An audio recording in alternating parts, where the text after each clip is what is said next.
টানা ৫ বছর ঋণের তথ্য গোপন করেছে পুঁজিবাজারে নিবন্ধিত কোম্পানি লাভেলো আইসক্রিম। এতে সহযোগিতার অভিযোগ রয়েছে। ২ নিরীক্ষকের বিরুদ্ধে কর ফাঁকি ও শেয়ার বাজারের আয় বেশি দেখাতে এমন জালিয়াতি করেছে প্রতিষ্ঠানটি, যা উঠে এসেছে ফিনান্সিয়াল রিপোর্টিং কাউন্সিল এফআরসির তদন্তে। যদিও অভিযোগ অস্বীকার করেছেন নিরীক্ষকরা।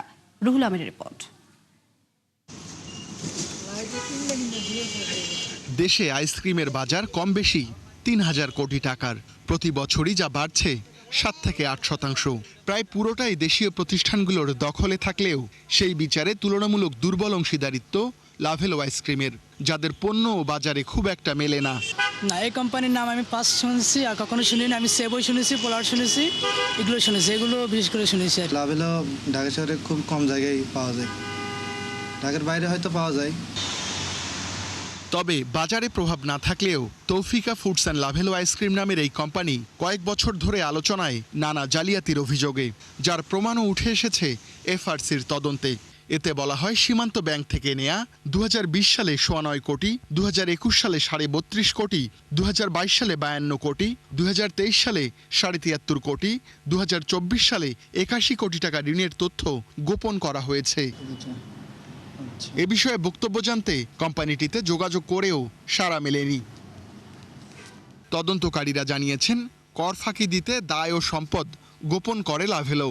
এছাড়া ঋণের বিপরীতে ব্যাংকে দেয়া সুদও কম দেখানো হয়েছে। এতে নেট অ্যাসেট ভ্যালু ও শেয়ার প্রতি আয় ইপিএস বাড়ে কোম্পানিটির। ম্যানেজমেন্ট তো অবশ্যই এর মধ্যে ইনভলভ ছিল।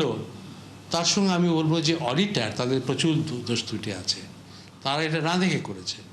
কারণ ব্যাংকের কত লোন আছে এটা তো কোনো লুকানোর বিষয় না। এই যে সব তথ্য ব্যাংক স্টেটমেন্ট পাওয়া যায়। সুতরাং যদি এখানে প্রতি বছর ব্যালেন্স শিটে লায়াবিলিটিসটা কম দেখানো হয়, ব্যাংক লোনটা কম দেখানো হয়, এটা আমি বলবো যে অডিটার আইদার অডিটারের সহযোগিতায় হয়েছে, অথবা অডিটার সম্পূর্ণভাবে ইনএফিশিয়েন্ট। তদন্তকারীরা জানিয়েছেন, ২০২০ ও ২১ অর্থ বছরে লাভেলোর আর্থিক প্রতিবেদন নিরীক্ষা করেন ইসলাম কাজী শফিক অ্যান্ড কোম্পানির পার্টনার কাজী শফিকুল ইসলাম।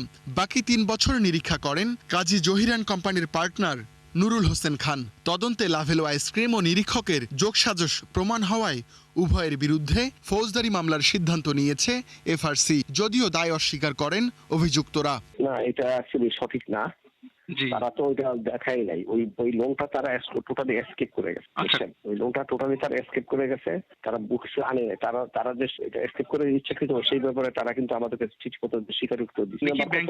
আপনারা চেক করেছেন কিনা যে দেখো চেক করছে, কিন্তু সেটা আমরা দেয় নাই। লোনের ব্যাক সাইড তো দেয় নাই, এগুলি তো আলাদা, সেগুলো তো ওইগুলি দেয় নাই আমাদের। আর্থিক প্রতিবেদনে জালিয়াতির অভিযোগে এটি হতে যাচ্ছে প্রথম ফৌজদারি মামলা। তবে অনিয়মের বিরুদ্ধে শাস্তিমূলক ব্যবস্থা সতর্কভাবে নেওয়ার পরামর্শ বিশ্লেষকদের। অবশ্যই এটা ভালো খবর যে তারা শাস্তিমূলক ব্যবস্থা গ্রহণ করছে, কিন্তু তারা যেন বাড়াবাড়ি না করে, তারা যেন বিষয়টা ধীরে ধীরে উন্নতির দিকে যায়, হঠাৎ ডিসরাপশন না করে, এবং অডিটারদের যে সমস্যা আছে সেগুলো বুঝতে পারে, এবং সার্বিকভাবে যেন একটা সময়ের স্প্যানের মধ্যে একটা অডিট কোয়ালিটি ইমপ্রুভ করতে পারে, সেরকম ব্যবস্থা নেওয়া উচিত। শেয়ার বাজারে কারসাজির অভিযোগে নিয়ন্ত্রক সংস্থা বিএসইসিতেও তদন্ত চলছে লাভেলো আইসক্রিমের বিরুদ্ধে।